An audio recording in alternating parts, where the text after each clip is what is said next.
सबको नमस्कार। आज हम चर्चा करेंगे हाइपरथायरॉयडिज्म के बारे में। आइए पहले आपके प्रश्नों का उत्तर दे दें। डॉक्टर एकता तिवारी, इन्होंने पूछा है third trimester recurrent abortion, third trimester recurrent abortion, इसके बारे में कुछ जानकारी चाहिए है। इसको रिकरेंट मिसकैरेज भी कह सकते हैं, हैबिचुअल एबॉर्शन भी कह सकते हैं। तो जैसे ही गर्भधारण हो जाए तो जो मासानुमासिक क्रम है उसका पालन रोगी को कराएं।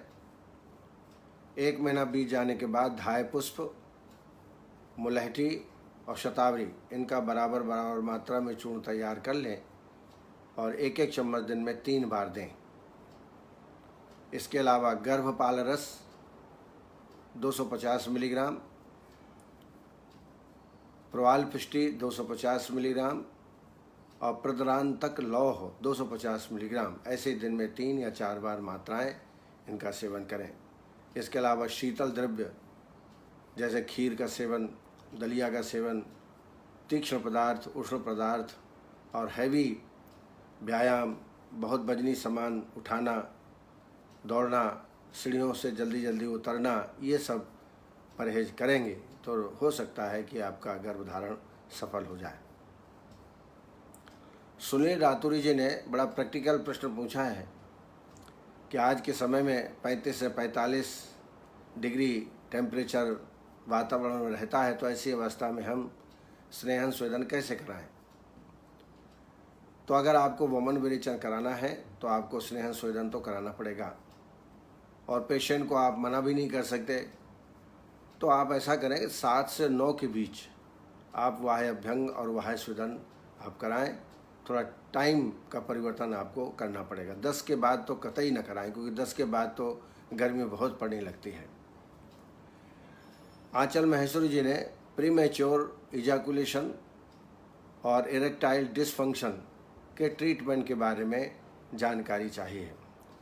2-3 दिन पहले मैंने क्लेबी रोग में और बंधत्व रोग में पूरा एक व्याख्यान दिया है। आप नवीन जोशी से कह करके ये व्याख्यान प्राप्त कर लें और उसको सुन लें। डॉक्टर मूर्ति जी ने पूछा है मूर्छित तैल कैसे बनाएं। वास्तव में मूर्छन संस्कार करना तैल का, उसमें काफ़ी समय लगता है और हर चिकित्सा के लिए संभव भी नहीं है। इसका बीच का रास्ता माननीय आदरणीय मेरे गुरु कस्तूरे साहब की उपस्थिति में यह तय किया गया कि कोई शॉर्टेस्ट मूर्छन संस्कार का तरीका पंचकर्म के लिए निकालना चाहिए। उसमें तय किया गया तिली तैल ले लें मूर्छन करने के लिए, या कोई भी तैल जिसका मूर्छन संस्कार करना है। उसमें नींबू पत्र, हल्दी, मजीठ और त्रिफला, नींबू पत्र, मजीठ, त्रिफला और हरिद्रा, इन सबको यौकुट करके कल्क के रूप में निर्माण कर लें, लगभग 100 ग्राम, और 400 ml तैल ले लें। अब ये 100 ग्राम जो आपने कल्क तैयार किया है उसको तैल में डाल दें। अब इसको गर्म करें। जब आपका डाला हुआ कल्क की बर्ती बनने लगे तब उसको उतार लें, छान लें। यह मूर्छन संस्कार आप 1-2 घंटे के अंदर कर सकते हैं और इसमें कोई तकलीफ भी नहीं है। और जो शास्त्र का निर्देश है कि कोई भी अपक्व चीज़ आभ्यंतर नहीं लेना है, पक्व अवस्था मूर्छन संस्कार करने के बाद ही घृतपान या तैल कराना है, तो इस विधि से आप संस्कार कर सकते हैं। राजेंद्र कुंद्रा जी ने, एक उनका पेशेंट है, शरीर के आधे भाग में वीकनेस हो रही है, तो पक्षवत का पूर्व समझते हुए स्पॉट ट्रीटमेंट कर सकते हैं क्या। आपको पता ही है कि पक्षाघात 2 कारणों से होता है, एक मार्गावरोधजन और एक क्षयजन। मार्गावरोधजन सडन ऑनसेट होता है, आप अभी नॉर्मल हैं, अचानक सडन ऑनसेट हुआ, एम्बोलिज्म, थ्रोम्बोसिस या हाइपरटेंशन, उसके कारण अचानक लकवा या पैरालिसिस हो जाता है। लेकिन जब धीरे धीरे पक्षाघात डेवलपमेंट होता है तो ये निश्चित रूप से क्षयजन्य पक्षाघात के लक्षण हो सकते हैं। ऐसी अवस्था में इसमें हल्का मृदु शोधन करा के वाह्य अभ्यंग और वाह्य स्वेदन आप करें। इसके अलावा यदि संभव है तो सष्टिकशाली श्वेद या तिल मांसपिंड श्वेद का भी प्रयोग आप कर सकते हैं। वस्तियों में ब्रह्मण वस्तियाँ जैसे सिद्ध वस्ती है, युक्त रथ वस्ती है, इनका प्रयोग करें। माधुतैलिक वस्ती का भी प्रयोग आप कर सकते हैं। औषधियों में एकांग वीरस, बृहद्वा चिंतामणि, एकांग वीरस 125 मिलीग्राम, बृहद्वा चिंतामणि 60 मिलीग्राम, प्रवाल पंचामृत 125 मिलीग्राम, ये एक मात्रा है। ऐसी दिन में 2 मात्राएं पेशेंट को दें। और जो लाक्षणिक चिकित्सा है वो भी आप करते जाएं। डॉक्टर गुरप्रीत कौर जी ने पूछा है, deep veins thrombosis of the lower limb, इसके बारे में ट्रीटमेंट पूछा है। जब 1 या 2 वेन्स में ब्लड क्लॉट हो जाता है तब ब्लड में अवरोध उत्पन्न होता है। चूँकि पैर लटके रहते हैं, नीचे की ओर होते हैं, तो संभावना ज़्यादातर लेग्स में अधिक थ्रोम्बोसिस होने की संभावना डीप वेन्स में रहती है। और इसके कारण रोगी को पादशूल, पादशोफ और कभी कभी लाइफ थ्रेटनिंग डिसीज़ भी होती है। तो ऐसा आप ट्रीटमेंट कर सकते हैं। इसमें विरेचन, वस्ति और रक्त मोक्षण, ये 3 प्रक्रियाएं आपको कराना है। वस्ति, विरेचन, वस्ति और रक्त मोक्षण। रक्त मोक्षण आप जलौका से या सिराभेद विधि से भी आप करा सकते हैं। इसके अलावा बृहद्वा चिंतामणि 60 मिलीग्राम, स्लज इत्यादि लौह 250 मिलीग्राम, शोथारी लौह 250 मिलीग्राम, यह एक मात्रा है। ऐसी दिन में 2 मात्राएं शहद के साथ आप दीजिए। कैशोर गुग्गुल और त्रिफला गुग्गुल का भी रोल इसमें बहुत अच्छा है। 2-2 गोली दिन में 2 बार आप देवें।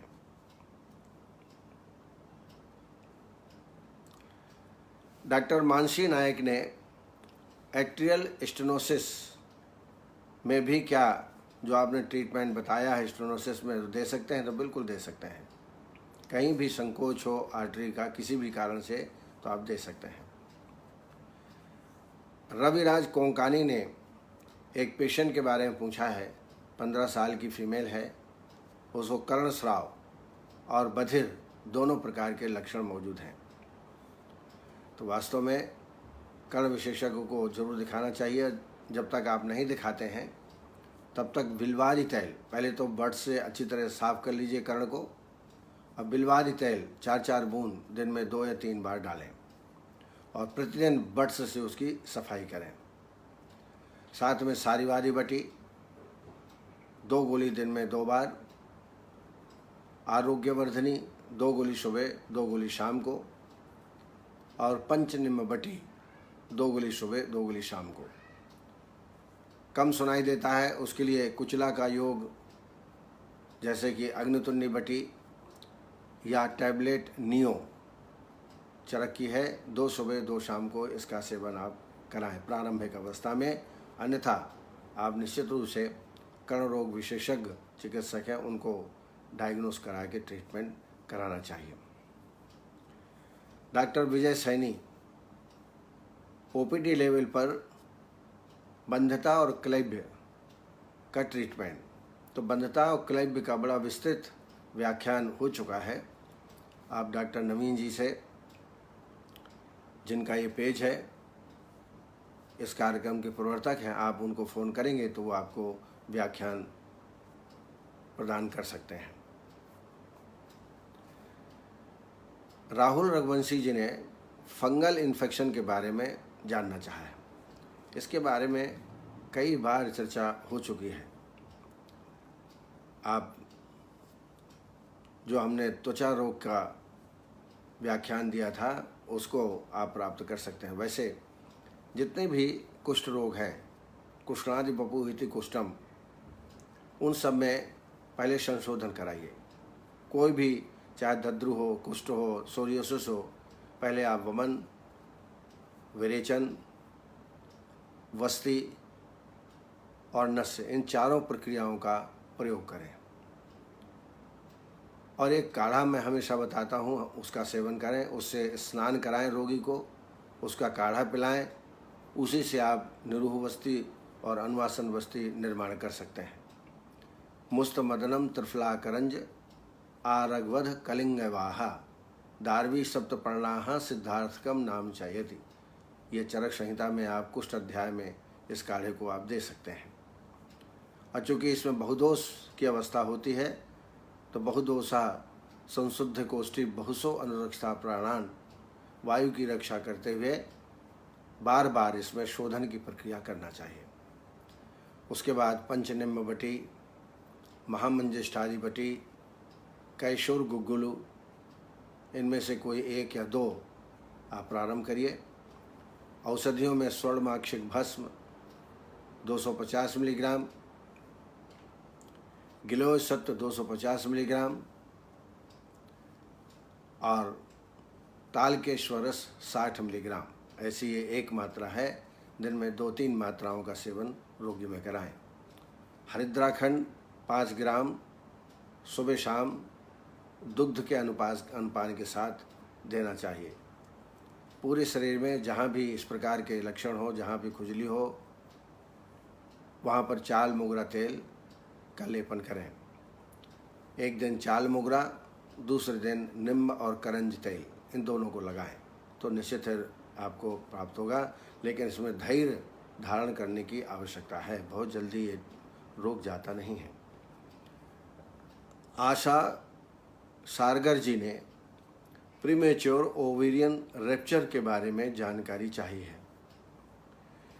Premature ovarian rupture, it is also called premature ovarian failure, premature ovarian failure इसको कहते हैं। 40 वर्ष के पहले ही यदि ओवरी अपना काम करना बंद कर दे, एग्स का निर्माण बंद कर दे, और यह होता है ईस्ट्रोजन जो हार्मोन्स है उसकी कमी के कारण होता है। जब कम प्रोडक्शन होता है ईस्ट्रोजन का तो इस प्रकार की बीमारियां स्त्रियों में होती हैं और आगे चलकर बंधत्व हो जाता है। तब बंधत्व हो जाने पर स्टेरिलिटी का ट्रीटमेंट करना चाहिए, जिसका विस्तृत व्याख्यान मैं आपको दे चुका हूँ, आप उसको प्राप्त कर सकते हैं। अंजू कटारे जी ने, उनका कोई पेशेंट है, वेट लॉस हो रहा है। अब वेट लॉस कई कारणों से हो सकता है। पहले तो उसका डाइजेशन देख लीजिए कैसा है। कोई मानसिक तनाव, चिंता, शोक, भय, क्रोध आदि तो नहीं है, क्योंकि जो ऐसा व्यक्ति हमेशा चिंता करता है, अग्निमांद रहता है, तो कितना भी खाए उसका वेट नहीं बढ़ सकता। तो पहले उन कारणों को पता लगाने का कोशिश करिए और दूर करने का कोशिश करिए। मैं तो कहूँगा प्रारंभ में पंचकोल क्वाथ 30 ml की मात्रा में सेवन कराएं लगभग 7 दिन, और उसके बाद अगर कफ के लक्षण हैं तो वमन कराएं, अन्यथा विरेचन करा दें। अगर वमन विरेचन नहीं करा पाते हैं तो ब्राह्मण वस्तियाँ, यापन वस्तियाँ मैंने कई बार बताई हैं, उनका प्रयोग आप करें। और साथ में अश्वगंधा के योग, खासतौर से अश्वगंधा, शतावरी और मुलैठी, इनका चूर्ण प्रातः एवं सायं च्यवनप्राश के साथ खिलाएं। इसके अलावा द्राक्षाशव, अश्वगंधारिष्ट 2-2 चम्मच और 4 चम्मच पानी भोजन के बाद नित्य प्रतिदिन सेवन कराएं। और आवश्यक योग, प्राणायाम, व्यायाम आदि का भी निर्देश उसको देवें। और भोजन में ब्राह्मण आहार, घृत है, तैल है, दुग्ध है, इन आदि चीज़ों का सेवन करें। सलाद अधिक मात्रा में खाएं। धीरे धीरे वेट निश्चित बढ़ जाएगा। डॉक्टर मृत्युंजय जी ने दुष्ट व्रण तथा प्रमेह पीड़िका का ट्रीटमेंट रोपण वस्ती से कर सकते हैं। तो दुष्ट व्रण, जब उसमें कैविटी जैसी लक्षण हो तो व्रण वस्ती दिया जाना चाहिए। रोपण वस्ती पंचवल्क के माध्यम से, उससे शोधन होता है, रोपण होता है, कर सकते हैं। पर जैसा आप जानते हैं, डायबिटीज़ हो जाने पर खास तौर से अंगूठे में और अंगुलियों में दुष्ट व्रण की उत्पत्ति होती है और बहुत कठिन साध्य है। वो लापरवाही से होता है। जो व्यक्ति डायबिटीज़ से पीड़ित है और पैरों को अच्छी तरह साफ नहीं करता है, लापरवाही करता है, तो ऐसे लक्षण मिल जाते हैं। ऐसी अवस्था में उस दुष्ट व्रण को प्रतिदिन निम्ब क्वाथ से प्रक्षालन करना चाहिए, प्रतिदिन सायं और सुबह। और इसके बाद जात्यादि तैल और हल्दी, इन दोनों को डाल करके व्रणपट्ट बंधन प्रतिदिन पेशेंट में करना चाहिए। और डायबिटीज़ कंट्रोल्ड है, ये प्रयास निरंतर करना चाहिए। डायबिटीज़ के कारण होता है। और जब वो श्राविका, कच्छपिका, जालनी, सरसपी तथा अलिजी, विनीता, आख्याचा, विदृधि, चेति सप्तमी, ये अगर हो जाते हैं तो इसमें लंबा ट्रीटमेंट देना पड़ता है। ये मेदोज ग्रंथि टाइप की ग्रंथियाँ पूरे शरीर में हो जाती हैं। लगभग 2-3 साल तक ट्रीटमेंट देना पड़ता है। इसमें कांचनादि गुग्गुल, त्रिफला गुग्गुल 2-2 गोली दिन में 2 बार, वायविडंग, त्रिफला और गिलोय बराबर मात्रा में लेके चूर्ण बना लीजिए और 1-1 चम्मच दिन में 2-3 बार इसका भी सेवन कराएं। ये मैंने देखा है, अगर 1-2 साल तक लगातार लेता है तो प्रमेह पीड़िकाएँ बिल्कुल ठीक हो जाती हैं। डॉक्टर कुंदन खारियाल ने पूछा है, कॉन्टैक्ट डर्मेटाइटिस, वास्तव में कई ऐसे लोग होते हैं जिनको चीज़ों के कॉन्टैक्ट से रैशेस शरीर में हो जाते हैं। जैसे सोने की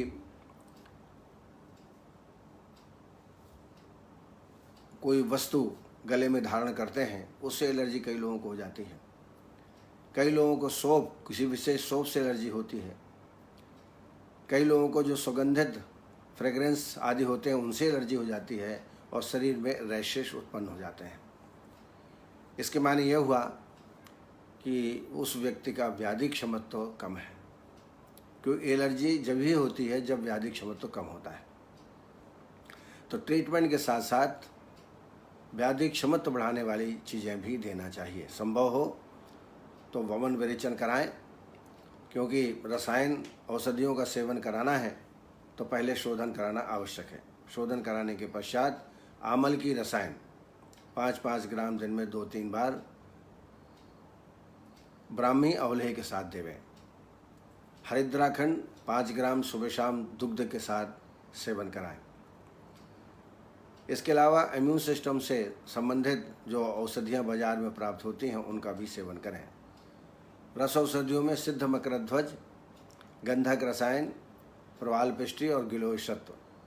सिद्ध मकरध्वज 60 मिलीग्राम, गिलोय सत्व 250 मिलीग्राम, प्रवाल पिष्टी 250 मिलीग्राम, ऐसा दिन में 2 या 3 बार इनका सेवन कराएं। तो इस तरीके से यदि व्याधि क्षमता बढ़ाने का प्रयास करेंगे तो ये कॉन्टैक्ट डर्मेटाइटिस नहीं होगा। डॉक्टर अजयता चन्ना ने मस्तिष्क के लिए कुछ क्वेश्चन किए हैं कि फीमेल में यदि मस्तिष्क कराना है तो बड़ा कठिन होगा, क्योंकि बाल वो कटाएंगे नहीं। तो मैं आपको आग्रह करूंगा कि बाल छोटा कराएं, पूरा तरह से ना कटाएं, छोटे कराएं थोड़ा से, तो आप मस्तिष्क कर सकते हैं। मान लीजिए पूरा इसमें थोड़ा ज़्यादा मात्रा में लगेगा आपको द्रव्य, आधा किलो की जगह आपको 3 पाव आपको आमल की को बॉईल करना पड़ेगा छाछ में। लेकिन अगर पेशेंट करने को तैयार है तो आपको करना चाहिए। मस्तिष्क से बहुत अच्छा लाभ होता है, लेकिन मस्तिष्क के साथ साथ नस्य कर्म, इंद्रिय वर्धक जो मैंने बताया था, 4-4 बूंद दिन में 2 बार डालें। और इसमें नवाइश लौह, प्रवाल पुष्टि, गिलोय सत्व, नवाइश लौह 250, गिलोय सत्व 250, प्रवाल पुष्टि 250 मिलीग्राम, ऐसी एक मात्रा है ये। दिन में 2 या 3 बार इसका सेवन रोगी में कराना चाहिए। डॉक्टर शुभम एस पवार ने पूछा है, लॉन्ग स्टैंडिंग फंगल इन्फेक्शन, ये अभी मैं ऊपर बता चुका हूँ। संशोधन कराने के बाद ट्रीटमेंट करें और त्वचा रोग से संबंधित व्याख्यान भी आप डॉक्टर नवीन से प्राप्त कर लें। गुरुप्रीत कौर जी ने स्वर्ण प्राशन निर्माण विधि के बारे में पूछा है। वास्तव में आप सभी को, जितने भी चिकित्सक सुन रहे हैं, स्वर्ण प्राशन करना चाहिए।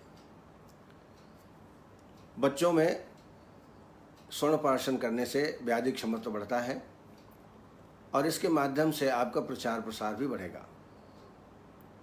बच्चा जब आता है तो उसके माँ बाप भी आते हैं, उनके साथ और भी कुछ लोग हो सकते हैं, तो ये प्रचार प्रसार का साधन भी है और बच्चों में व्याधि क्षमता भी बढ़ाता है। स्वर्ण प्राशन का प्रशस्ति काश्यप संहिता में बहुत अधिक है। इसके पहले आप कंटेंट्स लिख लें। स्वर्ण भस्म, वचा, शंख पुष्पी, ब्राह्मी,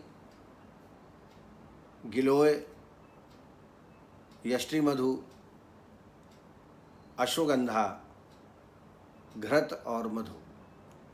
फिर से मैं बोलता हूँ, स्वर्ण भस्म, वचा, शंख पुष्पी, ब्राह्मी, गिलोय, यष्टि मधु, अश्वगंधा, ये 6 औषधियाँ हैं। इन औषधियों का आप काढ़ा बना लीजिए। स्वर्ण भस्म अभी अलग रखिए, उसका मैं बाद बताऊंगा। वचा, शंखपुष्पी, ब्राह्मी, गिलोय, यष्टि मधु और अश्वगंधा, ये प्रत्येक 100-100 ग्राम ले करके यौकुट कर लीजिए और इसमें 8 गुना पानी मिलाइए। मान लीजिए 100 ग्राम आपकी औषधि है तो इसमें 8 गुना पानी यानी लगभग 800 ml पानी मिलाइए।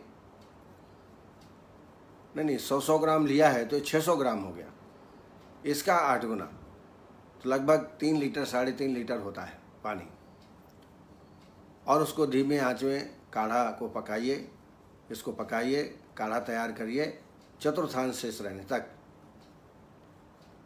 तो मान लीजिए चतुर्थांश आपका 800 ml काढ़ा आया, तो 800 ml काढ़े में इसका चतुर्थांश घृत, तो 800 ml का चतुर्थांश 200 ml हुआ। 200 ml शुद्ध घृत, गाय का घी ज़्यादा श्रेष्ठ है, 200 ml डाल दीजिए। आपका 400 ml काढ़ा है। अब इसको धीरे धीरे पकाइए, जब घृत शेष रह जाए तब तक, अर्थात 200 ml घृत शेष रह जाए तब तक इसको पकाइए। घृत अच्छी तरह पाक हो जाए, कल की बर्तियां बनने लगें, पानी पूर्ण रूप से जल जाए, तब तक इसका पाक करना है।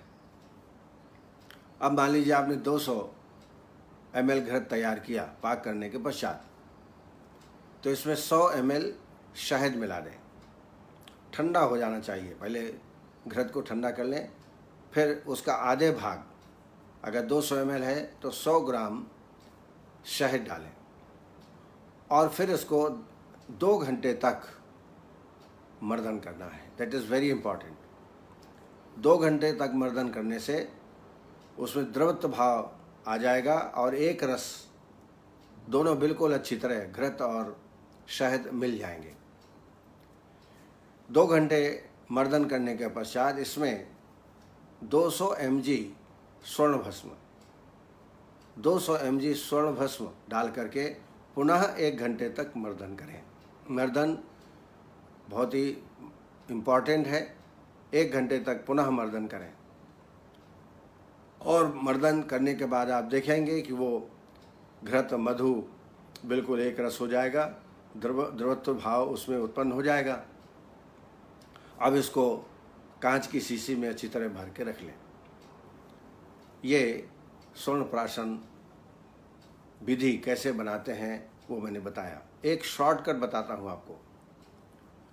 मान लीजिए काढ़ा आप नहीं बना पाते हैं तो ब्राह्मी घृत बना बनाया मिलता है, किसी अच्छी कंपनी का ब्राह्मी घृत आप ले लीजिए। मान लीजिए ब्राह्मी घृत आपने 200 ml लिया तो इसमें 100 ml शहद मिला दें और 2 घंटे तक इसको मर्दन करें। मर्दन करना बहुत ज़रूरी है। जब 2 घंटा व्यतीत हो जाए तब इसमें 200 mg स्वर्णभस्म डाल करके फिर 1 घंटा मर्दन करें और इस तरीके से आप स्वर्ण प्राशन औषधि आप तैयार कर सकते हैं।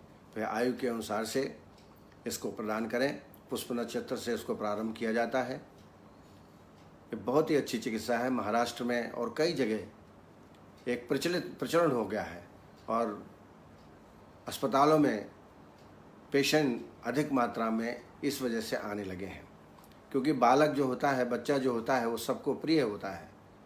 तो उसके ट्रीटमेंट के लिए और ख़ासतौर से रोकथाम के लिए आजकल बहुत जागृति आ गई है इस मामले में। तो ये आप निश्चित रूप से सभी लोग करें, ऐसा मेरा आग्रह है।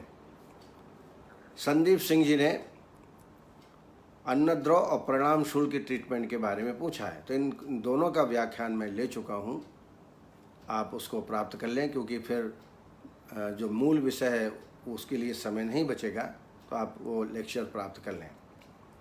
राधिका महाजन जी ने मास्टर्स कितने दिन करना चाहिए और धारण काल कितना चाहिए। तो मास्टर्स कम से कम 21 दिन तक करना चाहिए और 1 घंटे का धारण काल होता है। 1 घंटे इसका धारण काल है। गुरुप्रीत जी ने पूछा है, बच्चों में अणुतेल की मात्रा क्या होगी, अवपीड़न की मात्रा क्या होगी। तो अणुतेल का जो प्रतिमर्श नस्य है वो जन्म से लेकर मृत्यु पर्यंत तक आजन्म मरणम सस्तम प्रतिमर्शस्तु वस्तिवत प्रतिमर्श नस्य का प्रयोग आप कर सकते हैं। लेकिन अवपीड़न नस्य का प्रयोग 7 वर्ष के नीचे के बालकों में नहीं करना चाहिए। न नस्यम ऊन सप्ताब्दे न तीता शीत वस्त्रे न चो नाष्टा दशे धूमः कवलो नोन पंचमे न शुद्धि ऊन दसवें न चाति क्रांति सप्ततौ आजन्म मरणम सस्तम प्रतिमर्शस्तु वस्तिवत। तो अगर 7 साल के नीचे है तो आप अणुतैल आप बिल्कुल दे सकते हैं। और साथ में जो नामन शोधन है, षडबिंदु तैल, विडंग तैल, इनका भी प्रयोग 2-2 बूंद की मात्रा में आप बच्चों में कर सकते हैं। लेकिन 7 वर्ष के ऊपर के बालकों में आप अच्छी तरह नस्य कर सकते हैं। अर्चना जायसवाल जी ने पूछा है, कंपवात का ट्रीटमेंट। आयु कम है और कंपवात है। एक तो होता है सेनाइल ट्रेमर्स, बुढ़ापे में जो कंपन आते हैं वो नहीं है। तो निश्चित रूप से ये एक्स्ट्रा पिरामिडल की डिसीज़ है। इसमें शिरोधारा, सष्टिकशाली श्वेत, शुद्ध शिलाजीत 500 मिलीग्राम दूध के साथ दिन में 2 बार इसका सेवन कराएं। पल्सी न्यूरॉन कैप्सूल 2 कैप्सूल सुबह, 2 कैप्सूल शाम को। अश्वगंधा और मलेठी का चूर्ण बराबर ले लें। 1-1 चम्मच दिन में 2 बार इसका सेवन कराएं और अभ्यंग जरूर कराएं। संभव हो तो सष्टिकशाली श्वेत भी इसमें कराएं कंपवात में। आप कंपवात का मेरा व्याख्यान प्राप्त कर लें, उसको देख लें तो और अच्छा आपके लिए रहेगा। डॉक्टर राजीव त्यागी जी ने पूछा है कि रस औषधियाँ कितने समय तक प्रयोग कर सकते हैं। रस औषधियों का कोई नियम नहीं है। ऐसा कहा तो ऐसा जाता है कि जितनी पुरानी रस औषधियाँ होती हैं उतना अच्छा है, और कितने समय तक प्रयोग करना चाहिए तो ऐसा भी कोई स्पष्ट प्रमाण नहीं है। लेकिन मेरा ऐसा खुद का मानना है कि 3 महीने तक अगर कोई औषधि देते हैं और उसके बाद भी यदि कंटिन्यू करना है तो 3 से 7 दिन गैप करके पुनः औषधि का सेवन कर सकते हैं। यानी 3 महीने से लगातार 3 महीने के बाद आगे प्रयोग करना है तो 3 दिन या 7 दिन गैप करके पुनः रस औषधियाँ आप प्रारंभ कर सकते हैं। इसके अलावा रश्मि गर्ग, इन्होंने पूछा है कि पालित और खालित में जो तक्र धारा करते हैं उसका निर्माण कैसे किया जाता है। तो सामान्यतः जो तक्र धारा किया जाता है या करते हैं, आलस्यवश जो विधिवत बनानी चाहिए तक्र धारा, वो बहुत कम चिकित्सक बनाते हैं। सामान्यतः क्या करते हैं, 1 किलो 1 लीटर आपने तक्र लिया और 1 लीटर आमल की काढ़ा मिला दिया तो 2 लीटर हो गया, और इस 2 लीटर से तक्र धारा की सामान्यतः की जाती है।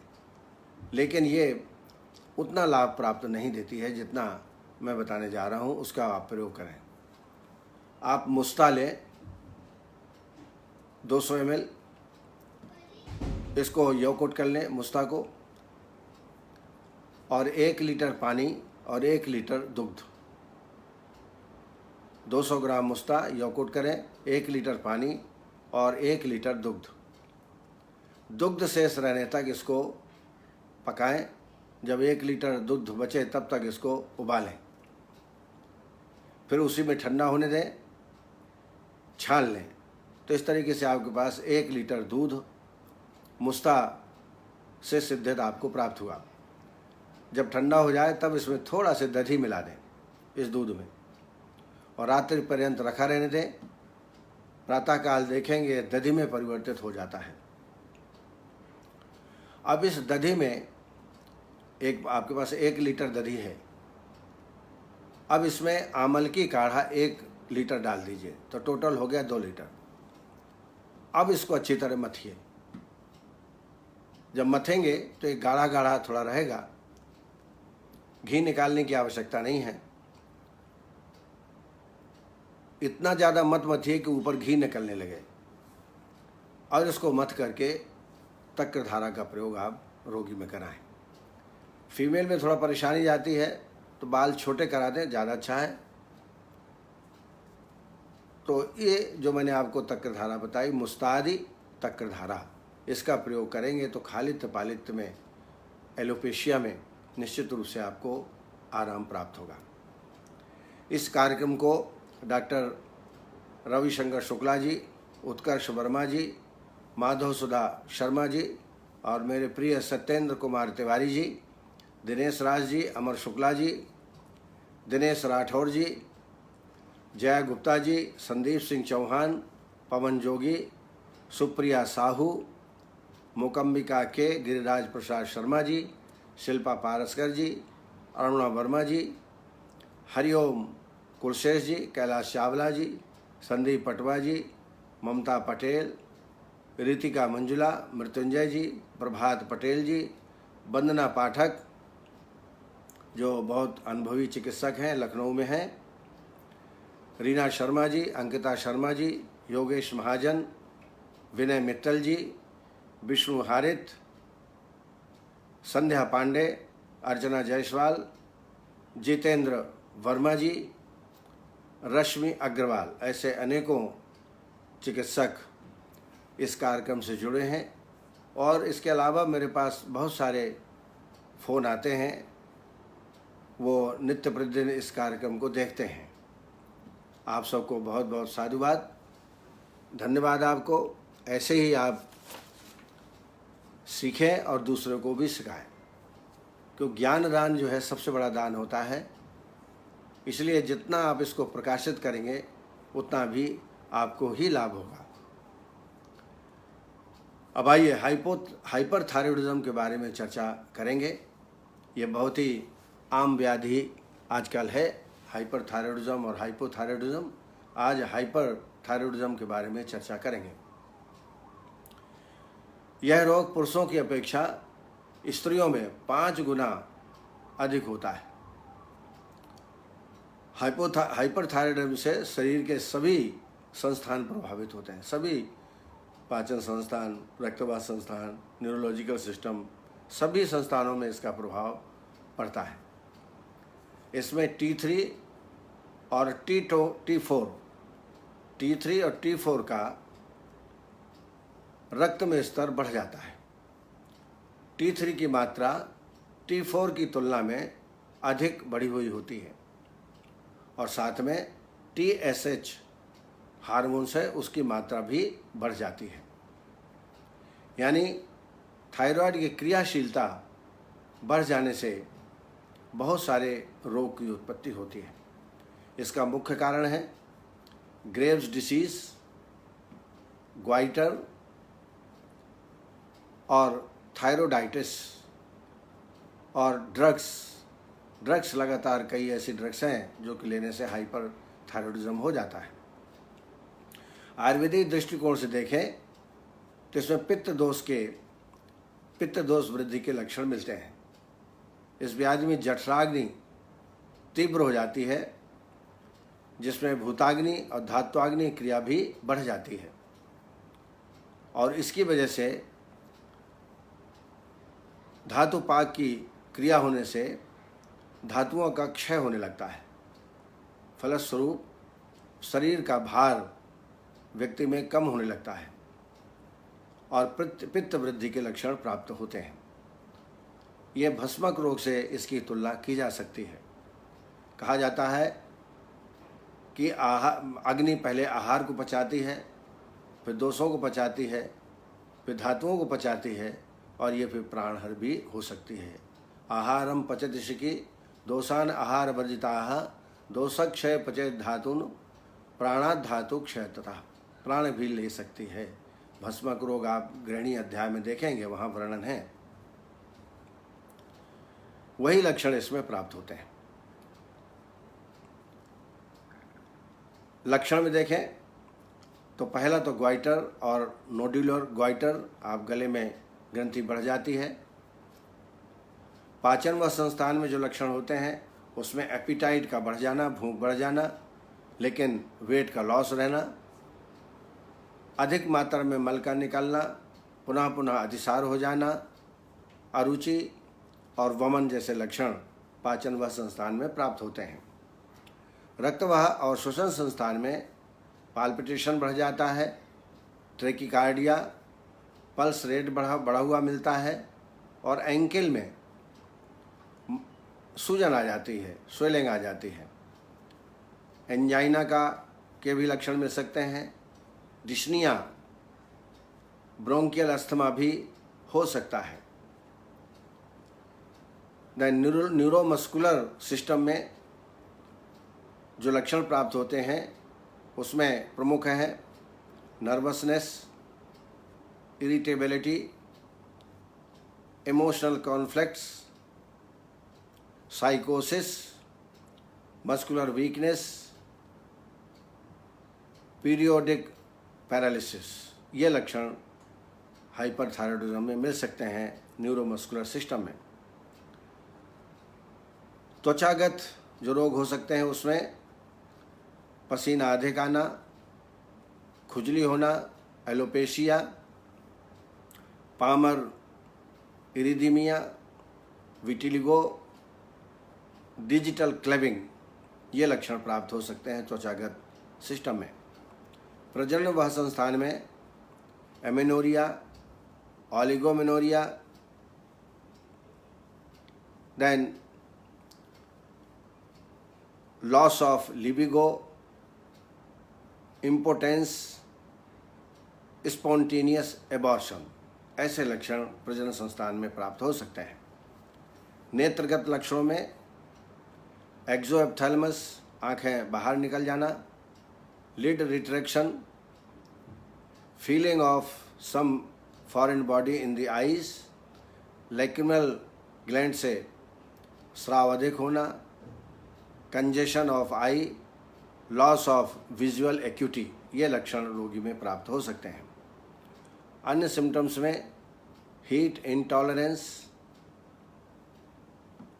फटीग, पुरुषों में स्तन का विकास और प्यास अधिक मात्रा में लगना, ये लक्षण हाइपरथायराइडिज्म को प्राप्त होते हैं। तो निश्चित रूप से ऐसे लक्षण प्राप्त हो तो आप T3, T4 का, TSH का जांच जरूर कराएं।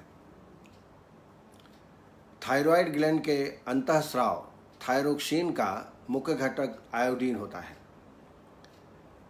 जिसके साथ टायरोसिन नामक एमिनो एसिड मिलकर थायरोक्सिन हार्मोन का निर्माण करते हैं। आयोडीन की कमी होने पर धीरे धीरे थायरोक्सिन हार्मोन की कमी होने लगती है। फलस्वरूप अभी जो लक्षण मैंने बताया वो लक्षण उत्पन्न होने लगते हैं। इसलिए आयोडीन की मात्रा हमेशा ठीक ठाक रहनी चाहिए। अब आइए चिकित्सा के बारे में चर्चा करें। तो सबसे पहले निदान परिवर्जन, और इसमें चूँकि पित्त का अनुबंध है, पित्त की वृद्धि के लक्षण है, तो निश्चित रूप से इसमें विरेचन कराना है। लेकिन चूँकि विरेचन कराना है तो उसके पहले वमन भी कराना चाहिए। तो इसमें त्रिफलाघ्र से आभ्यंतर स्नेहपान, सम्यक स्नेह लक्षण प्राप्त होने तक, उसके बाद क्रमशः वमन और विरेचन कराएं, और साथ साथ में पित्त शामक चिकित्सा भी आप करें। इसमें रक्त मोक्षण भी लाभप्रद होता है। जलऊ का उच्चारण कराना चाहिए। एक जलकुंभी भस्म तैयार करना आवश्यक है। जलकुंभी आप जानते ही होंगे, तालाब में या नदी के किनारे बहुत सारी जलकुंभी प्राप्त होती है। इसको तोड़ लें, सुखा लें, पत्तों को तोड़ लें, सुखा लें, और फिर उसको जला करके राख बना लें, अर्थात क्षार बन जाता है। और इस राख की 1000 mg की कैप्सूल तैयार कर लें, और ये 2 कैप्सूल सुबह और शाम को या दिन में 3 बार भी इसका सेवन किया जा सकता है। यह अनुभूत योग है, आप इसका प्रयोग जरूर करें। जलकुंभी भस्म तैयार कर लें आप। इसके अलावा एक अनुभूति योग और है, खिचड़ी बनाएं और खिचड़ी में शहद के छत्ता साफ करके और उसको पीस करके इस खिचड़ी में मिला लें और घी मिलाएं। इसका सेवन करें लगातार लगभग 1 माह तक, तो इससे छुटकारा प्राप्त कर सकते हैं। दूसरा एक योग और है, बेर की गुठली। बेर जो खाते हैं, बेर की गुठली और उस गुठली की मज्जा, उसको तोड़ेंगे तो अंदर मज्जा मिलती है। ये कलेक्ट कर लें और 5 ग्राम सुबह शाम दोनों टाइम पानी के साथ या दुग्ध के साथ इसका सेवन कराएं लगभग 1 माह तक। एक और प्रैक्टिकल प्रयोग है, उदुम्बुर की छाल।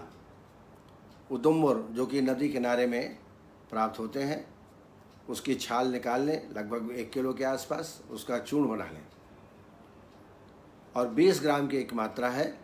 20 ग्राम सुबह शाम को दुग्ध के साथ।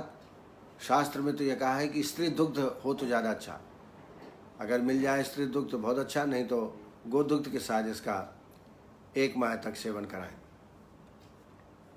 इसके अलावा मैंने बताया कि भस्मक रोग से इसकी तुलना की गई है, तो इसमें मधुर, मेध, कफकारक गुरु आहार का सेवन कराएं, जैसे मालपुआ है, खीर है, और एक हलवा बनाते हैं इसके लिए, भस्मक रोग के लिए। आटे को भूंज लीजिए घी में और उसमें शक्कर डाल करके हलवा तैयार करें। यह भी भस्मक रोग, जहाँ ज़्यादा भूख लगती है वहाँ इसका प्रयोग आप कर सकते हैं। इसके अलावा त्रिवृत से सिद्ध दुग्ध का सेवन। त्रिवृत 20 ग्राम, दुग्ध 200 ग्राम लेकर के 50 ml शेष रहने तक इसको पका लें। त्रिवृत 20 ग्राम 200 ग्राम दूध में धीरे धीरे पकाएं, 50 ml बचे तब तक पकाएं, ठंडा हो जाए, कुनकुना प्रातःकाल खाली पेट में इसका सेवन लगातार 7 दिन कराएं। इससे कोष्ठ शुद्धि हो जाएगी, पित्त बाहर निकलेगा, और जो अधिक क्षुधा लग रही है उसकी भी शांति इसमें प्राप्त होगी। इसके अलावा रस पीपरी 250 मिलीग्राम, शिलाज इत्यादि लौह 250 मिलीग्राम, शोथारी लौह 250 मिलीग्राम। रस पीपरी 250 मिलीग्राम, शिलाज इत्यादि लौह 250 मिलीग्राम, शोथारी लौह 250 मिलीग्राम। ये एक मात्रा है। ऐसे दिन में 2 मात्राएं आवश्यक रूप से इसका शहद के साथ इसका प्रयोग करें। बाजार में 64 प्रहरी पिपली प्राप्त होती है। 64 प्रहरी पिपली, ये 250 मिलीग्राम। जलकुंभी भस्म 500 मिलीग्राम और शलद इत्यादि लौह 250 मिलीग्राम। ये भी बहुत अच्छा योग है। दिन में 3 मात्राओं का सेवन कराएं। इसके अलावा एक मैं चूर्ण आपको बताता हूँ, इसका काढ़े का भी सेवन कर सकते हैं। इसका त्रिफला, विडंग, कांचनार छाल और गोक्षुर चूर्ण प्रत्येक 100-100 ग्राम लेके बारीक चूर्ण तैयार कर लें। इस चूर्ण का सेवन 1-1 चम्मच दिन में 3 बार करें। अगर चूर्ण तैयार न हो तो यौकुट कर सकते हैं और काढ़े के रूप में भी 20 ग्राम की मात्रा लेकर के 4 कप पानी, 1 कप शेष रहे तब तक इसको पका लीजिए। ऐसा 1 कप सुबह शाम को दोनों टाइम इसका सेवन कराएं। इसके अलावा आमल की रसायन 5 ग्राम दिन में 2 बार। पीने के लिए कुमारी आसव का प्रयोग आप कर सकते हैं। 4 चम्मच दवाई, 4 चम्मच पानी भोजन के बाद। आरोग्यवर्धनी गोक्षुरादि गुल्लू, ये भी 2-2 गोली दिन में 2 बार आप देवें। कांचनादि गुल, इसका भी प्रयोग आप कर सकते हैं। इस तरीके से मैं आपको बहुत सारे योग इसलिए बताता हूँ कि अदल बदल के आप ट्रीटमेंट करें तो पेशेंट में विश्वास जगता है। एक ही औषधि को यदि लगातार आप देंगे तो वो उतना काम नहीं करती है। 20 दिन एक औषधि देवें, 20 दिन दूसरी देवें और पेशेंट का परीक्षण करते रहें। निश्चित रूप से रोगी को लाभ प्राप्त होगा। इसके अलावा इसमें प्राणायाम जरूर कराएं। प्राणायाम में आप भस्त्रिका प्राणायाम, कपालभाति प्राणायाम, इनका प्रयोग करें। अनुलोम विलोम तो करना ही करना है। साथ में सर्वांगासन इसके लिए ज़्यादा उपयोगी है। और एक ब्रह्म मुद्रा होती है, वो भी कराएं, जिससे कि सीधा जो ग्लैंड है, ग्वाइटर है, उसमें इसका प्रभाव पड़ता है। पथ्य अपथ्य का ध्यान रखें। उष्ण वस्तु, इन सब बातों का ध्यान रखते हुए, क्योंकि पथ्य और अपथ्य का ध्यान भी आपको रखना है। उष्ण वस्तुएं बिल्कुल नहीं, मिर्ची, तेल, ज़्यादा जो ऐसे भोजन आते हैं, फास्ट फूड आदि, ये सब ना लें। हल्का खाना खिलाएं, पेशेंट को निश्चित रूप से आराम मिलेगा। क्योंकि काउंसलिंग बहुत ज़रूरी है पेशेंट की। आप पर उसकी श्रद्धा होना चाहिए और आपको धैर्य होना चाहिए चिकित्सा में। ये दोनों बातें जब होंगी तो निश्चित रूप से आप सफल होंगे। चलिए, बहुत बहुत धन्यवाद। कल इसी समय फिर आपके सामने उपस्थित होंगे। बहुत बहुत धन्यवाद।